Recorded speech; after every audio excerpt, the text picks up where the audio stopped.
1 Coríntios, no capítulo 11, a partir do verso 17, nós vamos passar neste momento então agora para a ceia.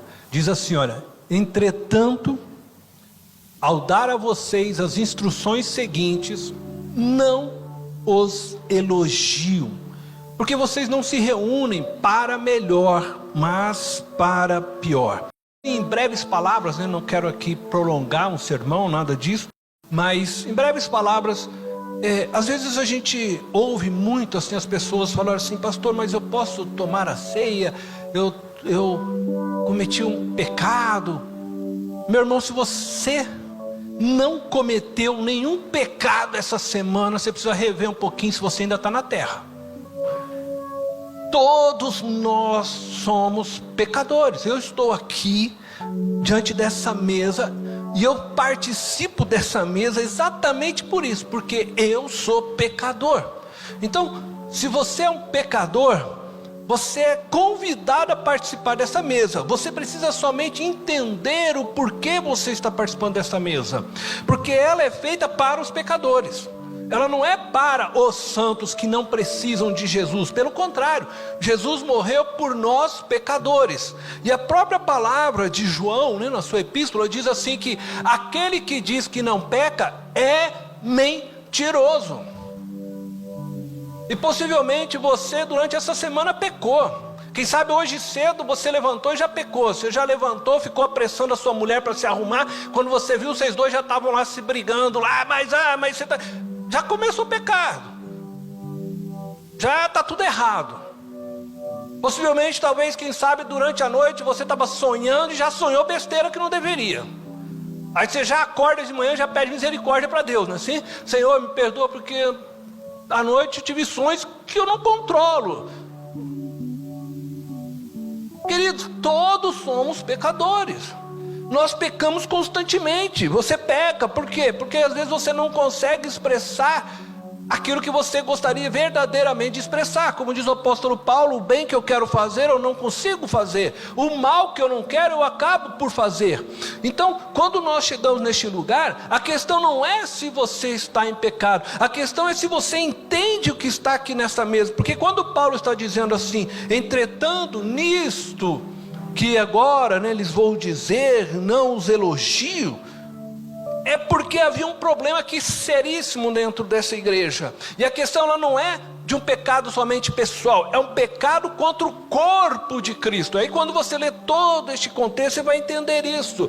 Por quê? Porque quando eles se reuniam para participar da mesa, acontece que cada um deles tratava o outro de uma forma errada, isto é, eles ignoravam as necessidades uns dos outros, eles ignoravam os irmãos. Então um trazia lá determinado alimento, outro trazia determinadas bebidas, e alguns talvez nem traziam porque eram pobres. Você tinha uma igreja misturada entre pessoas de boas condições, pessoas mais pobres e até mesmo escravos, isto é, aqueles que nem sequer tinham nada, mas que estavam ali convertidos a Cristo. Esta era uma igreja muito mista, cheia de coisas. O que acontece é que quando eles se reuniam, aquele que tinha melhores condições financeiras trazia lá um banquete, um belo de um jantar. Ele não dividia, não compartilhava com aqueles que não tinham.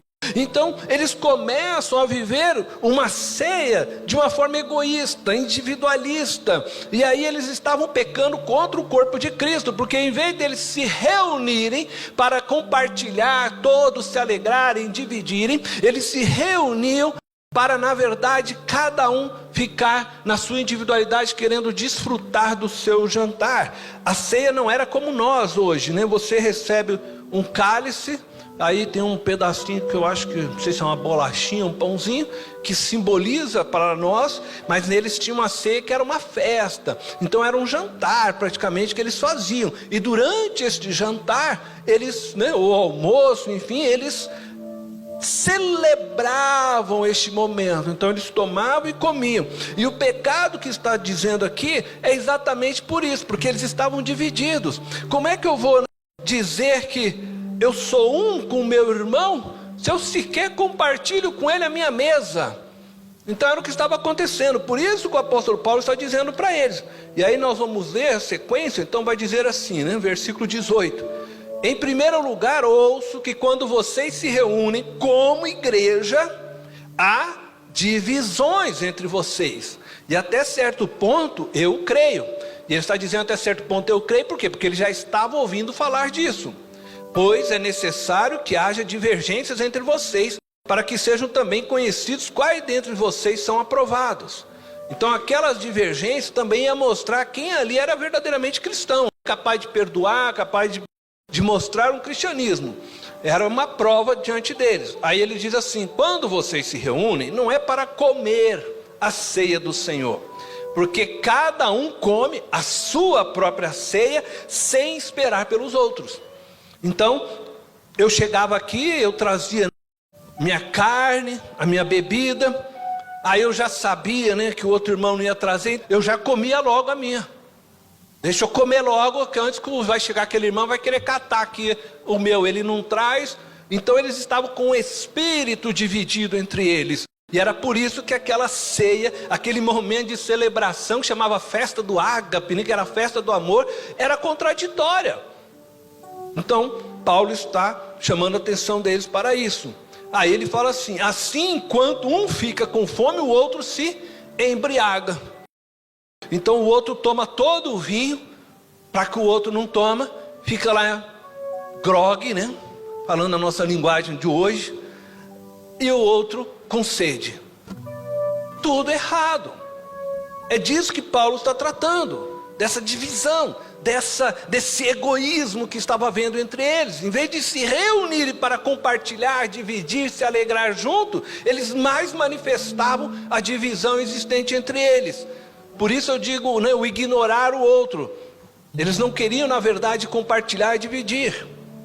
Aí Paulo vai continuar dizendo: será que vocês não têm casa onde comer e beber? Ou desprezam a igreja de Deus e humilham os que não têm? Que lhes direi? Eu os elogiarei por isso? Certamente que não. Paulo está querendo dizer assim: está querendo jantar?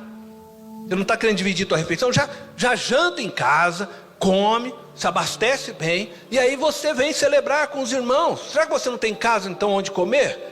Aí você vem aqui e faz isso. Ele está dizendo, você faz o quê? Você despreza, né? Por isso que eu disse, né? Ignora o seu irmão, as necessidades dele. Aí você ainda humilha ele, né? Porque você toma lá um bom vinho, você comeu uma boa comida, o outro irmão não tem condições, você está humilhando aquele irmão que não tem condições, esbanjando na frente daquele que tem fome, que tem sede.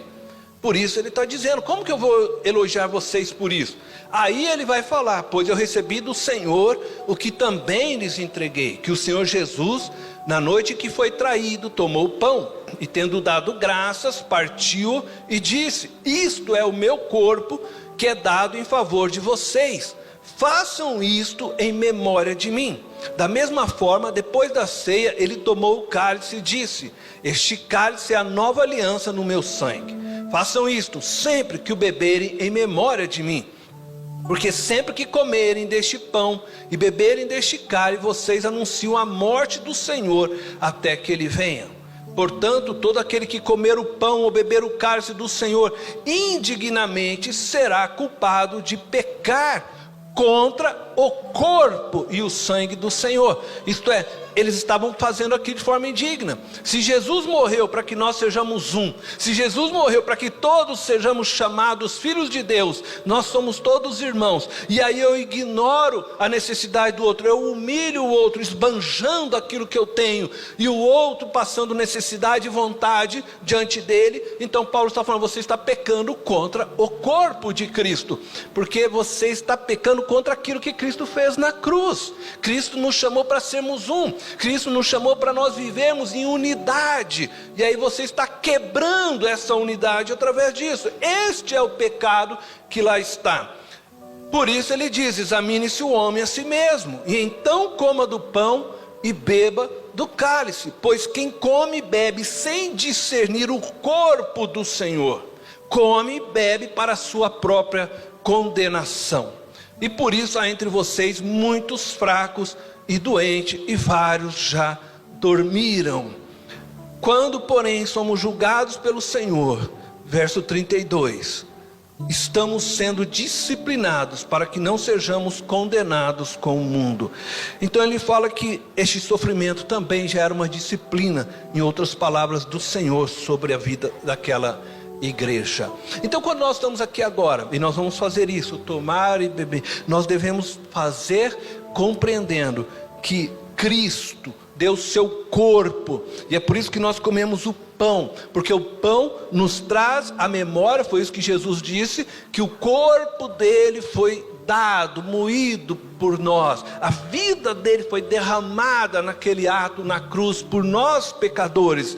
E quando nós tomamos o cálice, este cálice nos traz sim também que Cristo pagou o preço com o seu sangue dos nossos pecados. E nós precisamos compreender que cada um de nós pecadores sentamos nesta mesa ciente desta realidade de que Cristo morreu em nosso lugar, morreu para que tenhamos vida, que o seu sangue derramado na cruz nos justificou do pecado. Quando cada um de nós temos essa consciência, nós comemos e nós bebemos deste ato, exatamente porque somos pecadores arrependidos, pecadores que reconhecem esta verdade, que somente através deste sacrifício nós temos salvação, e nós fazemos isso por isso em memória. Em memória significa que eu estou sempre trazendo à minha mente este ato sacrificial de Cristo, essa graça que me dá salvação. Então você, pecador, você entendeu que Cristo morreu por você, você é convidado a participar desta mesa, a celebrar a salvação que Ele ofereceu por você na cruz. Agora não podemos participar dessa mesa vivendo em divisão entre nós. É isso que Paulo está dizendo. Assim nós tornamos réu do corpo. Isto é, nós ferimos o que Cristo fez. Ele nos uniu por meio do seu sangue, do seu Espírito, e nos fez um. Então, nessa unidade, eu quero convidar você hoje para beber e comer deste pão. Primeiramente, eu quero pedir a você, feche os teus olhos. Vamos nos colocar em oração ao Senhor. Deus amado e eterno, nós te damos graças, Senhor, por esta obra tão maravilhosa que o Senhor fez por nós pecadores. Teu sangue vertido, puro, nos lavou de todo pecado. Sim, Jesus, nós somos pecadores e nos reconhecemos diante de Ti dessa forma. Falhamos, pensamos o que não gostaríamos de pensar. Nosso coração tantas vezes enganoso nos faz projetar e nos leva a fazermos aquilo que não deveríamos fazer. Nós somos pecadores, mas somos pecadores que vêm à sua mesa arrependidos e reconhecendo que estávamos condenados, mas que o seu sacrifício na cruz nos trouxe salvação. Obrigado. Obrigado, Senhor, porque hoje quando nós comemos deste pão e nós bebemos deste cálice, nós reconhecemos e nos lembramos que o teu sacrifício nos purificou de todo o pecado, que o perdão que nos foi dado, Senhor, por meio do teu sacrifício, nos reconciliou com os céus, com Deus Pai, e que o teu Espírito agora em nós habita e nos mostra esta verdade. Obrigado, Deus, obrigado. É com gratidão que agora nós estaremos comendo e bebendo para o louvor do teu nome, Jesus. Amém. Convido todos então a comer e a beber.